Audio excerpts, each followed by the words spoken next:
안녕하십니까. 오늘은 남편의 부정행위를 이유로 아내가 남편과 상간녀를 상대로 위자료, 손해배상을 청구한 사건에 대해서 설명드리겠습니다. 구체적으로 어떤 사건이었어요? 이 부부는 1년 정도 동거를 하다가 결혼을 했는데요. 사실은 그 동거 기간에 남편이 다른 여자를 만나고 있었습니다. 그러니까 양다리를 걸친 것이죠. 그 상태에서 결혼을 하고 신혼여행을 다녀오고, 근데 그 직후에 아내가 그 사실을 알게 된 사안입니다. 그럼 상간녀만을 상대로 위자료 청구 소송을 할 수 있습니까? 물론 할 수 있습니다. 신부가 만약에 그럼에도 불구하고 나는 신랑을 용서를 하겠다, 그러니까 결혼까지는 깨고 싶지 않다라는 생각이 들 때에는 상간녀만을 상대로 위자료 청구를 할 수는 있거든요. 근데 이 사안에서 신부는 그렇게 하지는 않았습니다. 왜냐하면 지금까지 자기와 동거하는 기간, 그리고 심지어 신혼여행 가서도 그 옛사랑을 잊지 못하고 그 여성과 계속 연락을 주고받고 돌아오는 길에 선물까지 장만을 하고 거기까지 알았는데 어떻게 이 신랑을 용서를 할 수 있겠습니까? 그래서 이 신부는 신랑과 그리고 상간녀를 상대로 소송을 제기를 했는데요. 그 내용은 신랑에 대해서 위자료 재산분할 청구를 했고, 그리고 신부를 상대로 위자료 청구를 한 사안이었습니다. 그럼 변호사님, 이런 경우 위자료를 많이 받아야 될 것 같은데 얼마 정도 받을 수 있나요? 위자료는 일반인들이 생각하기에 아직 그 우리나라 법원은 위자료를 그렇게 많이 인정해 주지는 않습니다. 보통 2천만 원을 기준으로 하거든요. 근데 이 사안에서도 신랑의 행위가 상당히 나빴죠, 사실은. 뭐 신부 입장에서는 저 죽이고 싶도록 미웠을 텐데, 근데 결혼 기간이 너무 짧았기 때문에 실제로 이 사안에서는 신랑은 위자료 2천만 원, 그리고 상간녀는 위자료 1,500만 원을 지급하라, 이렇게 결론이 났습니다. 혼인기간이 너무 짧았는데도 재산분할을 청구할 수 있나요? 청구할 수는 있습니다. 실제로 저도 처음에는 재산분할을 청구를 했거든요. 근데 결혼 기간이, 그 결혼 기간이라는 게 한 달 정도, 그 정도밖에 안 됩니다. 결혼하고, 그러니까 결혼식을 올리고 9박 10일 신혼여행을 다녀오고, 그리고 한 2주 정도 있다가 이 신랑의 악행을 알고 그때부터 부부싸움, 뭐 자살 시도 일이 진행되다가 결국 저희 사무실에 오게 된 사건이거든요. 그래서 결혼 기간이 한 달 정도밖에 안 되기 때문에 사실 재산 분할을 할 수 있는 상황은 아니었거든요. 재산 분할이라고 하는 것이 부부가 공동으로 형성된 재산을 몇 대 몇으로 분할을 할 것이냐, 그 문제인데, 혼인 기간 한 달 동안 사실 뭐 형성된 재산이 있을 수도 없는 거고. 그래서 일단 저 같은 경우는 처음에는 재산분할 청구로 들어가긴 했는데, 역시 제 짐작대로 재판부에서는 혼인기간이 너무 짧지 않느냐, 한번 재산분할을 계속 유지할 것인지 검토를 해라 라는 이제 재판부 의견이 있었고, 그래서 제가 고민할 끝에 그 신부님한테 얘기를 했습니다. 우리가 재산분할을 받을 수 있으면 좋겠지만 혼인기간이 너무 짧아서 재산분할을 계속 유지하기는 힘들 것 같다. 그래서 나중에는 신랑에 대해서도 이제 손해배상으로 이제 청구 내용을 변경을 했습니다. 참고로 서울 가정법원 같은 경우는 혼인 기간을 3개월을 기준으로 하거든요. 그래서 3개월 기준으로 3개월을 넘었다, 혼인 기간이. 그러면 뭐 액수가 어쨌든 간에 어쨌든 재산분할 청구 쪽으로 심리를 하게 되고요. 근데 결혼 기간이 3개월을 지나지 않으면 재산분할이 아니고 손해배상 청구로 처리를 하고 있습니다. 어떤 것을 손해배상으로 청구할 수 있습니까? 손해배상은 크게 두 가지로 나눌 수 있죠. 하나는 그 신랑과 상간녀를 상대로 정신적 고통에 대한 손해배상, 그걸 위자료라고 하거든요. 그래서 첫 번째는 위자료를 청구를 하는 것이고, 두 번째는 재산상 손해, 그러니까 신랑의 뭐 악행으로 인해서 사실 그걸 미리 알았더라면 결혼할 필요도 없었겠죠. 그런데 신랑이 그걸 숨기고 결혼까지 하는 바람에 신부는 그걸 모르고 결혼까지 하게 된 비용을 지출할 수밖에 없지 않았겠습니까?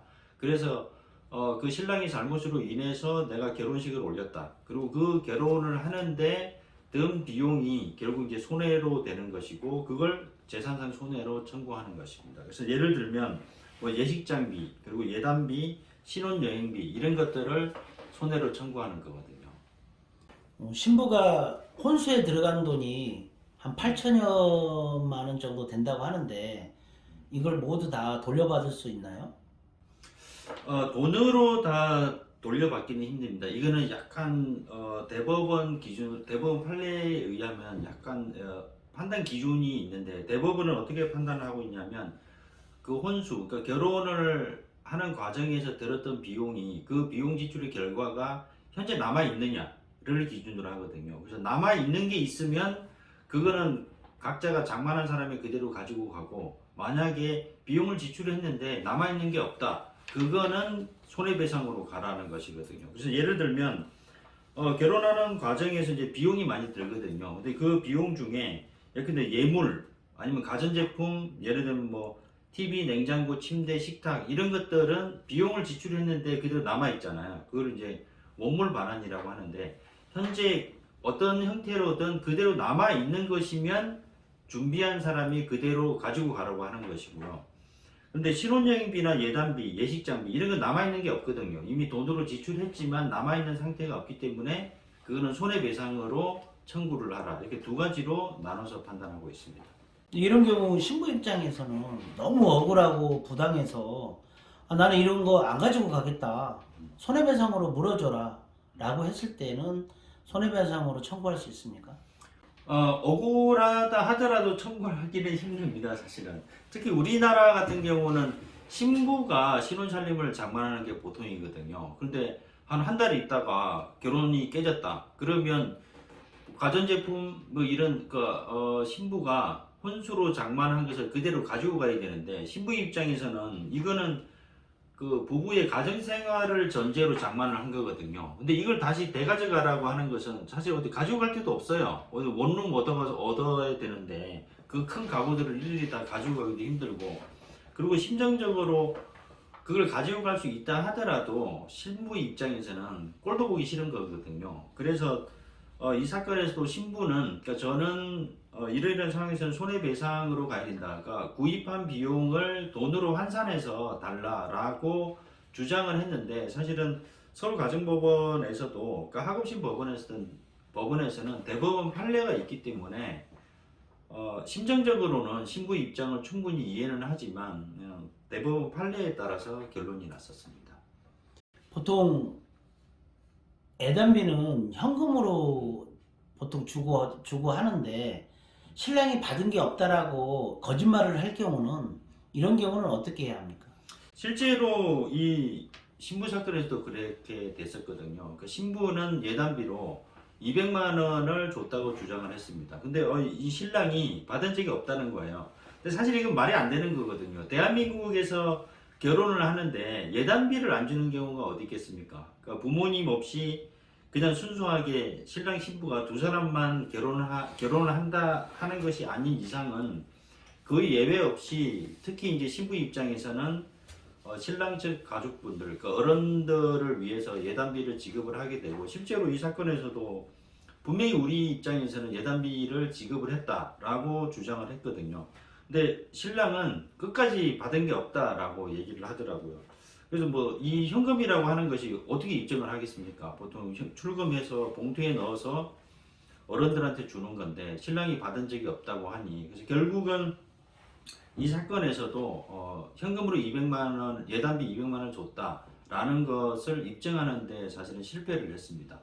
그래서 저희들은 사실 반대로 이제 어떻게 했냐면 신랑 쪽에서는 그러면 아까 말씀드린 대로 남아 있는 것을 원물로 반환을 해야 된다고 말씀을 드렸지 않습니까? 근데 이 신랑은 신부한테 어떤 걸 해줬냐면 이제 명품, 통상적으로 명품 뭐 핸드백 같은 걸 주게 되거든요. 그 주게 되는데 신랑이 그 원물 반환 그래서 자기가 사준 명품 백을 돌려달라 우리한테 이렇게 청구를 했거든요.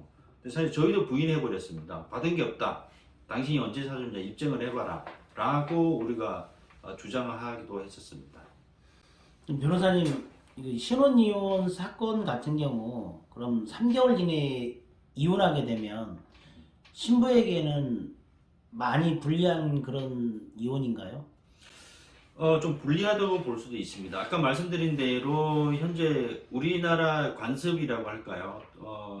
보통 신부가 신혼살림을 장만을 하는데 그 혼인이 깨졌다. 그러면 신부 입장에서는 손해배상 청구보다는 그 장만한 물건들이 남아있으면 그 물건을 그대로 가지고 와야 되는 상황이거든요. 그래서 이 사건만 한정해서 보면 분명히 신부 입장에서는 억울한 점이 충분히 있었습니다. 근데 가만히 생각해 보면 이제 반대로 이렇게 생각해 보면 돼요. 반대로 신부가 외도를 했다면 어땠을까요?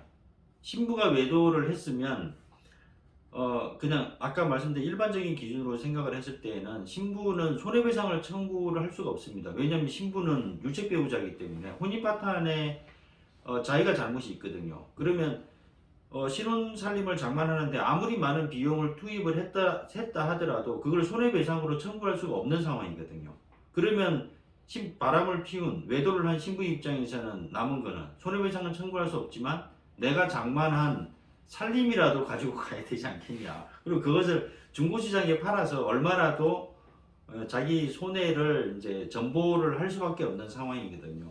그래서 이 사건에서 저도 신부가 이렇게 되면 신부가 상당히 불리하다라는 생각을 했었는데 이 사건 끝나고 가만히 생각을 해봤더니 반대로 신부가 만약에 뭐 어떤 상간남과 바람을 피우다가 그게 들켜서 이 사건에 이르렀다고 하면 결국은 아까 말씀드린 대법원의 태도가 신부한테는 유리하게 작용되는 상황이었습니다.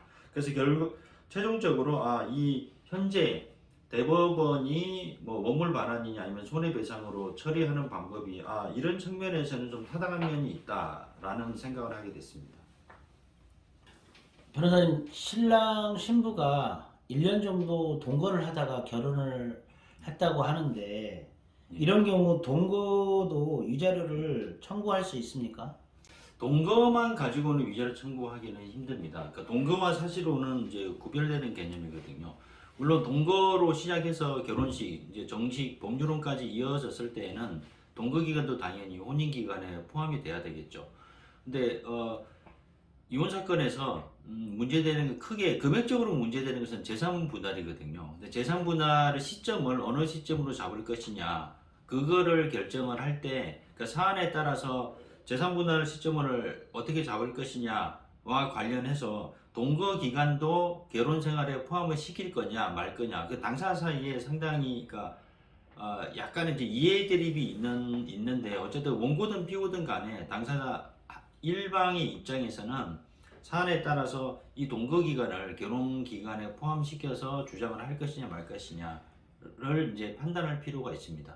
이 사안에서는 이 신부는 동거 기간을 포함하지 않고 결혼 기간을 그냥 결혼식이 있었던 날 그때를 사실혼이 시작된 날로 했던 사안입니다. 그래서 다음 시간에는 그러면 구체적으로 남녀가 동거를 하다가 헤어졌는데 이게 말 그대로 순수한 동거로 끝난 것이냐 아니면 더 나아가서 사실혼까지 이어진 것이고 위자료나 재산분할까지 청구할 수 있는 것이냐 그 부분에 대해서 또 실제 있었던 사건을 가지고 설명드리도록 하겠습니다. 오늘은 여기까지 하겠습니다. 시청해 주셔서 감사합니다.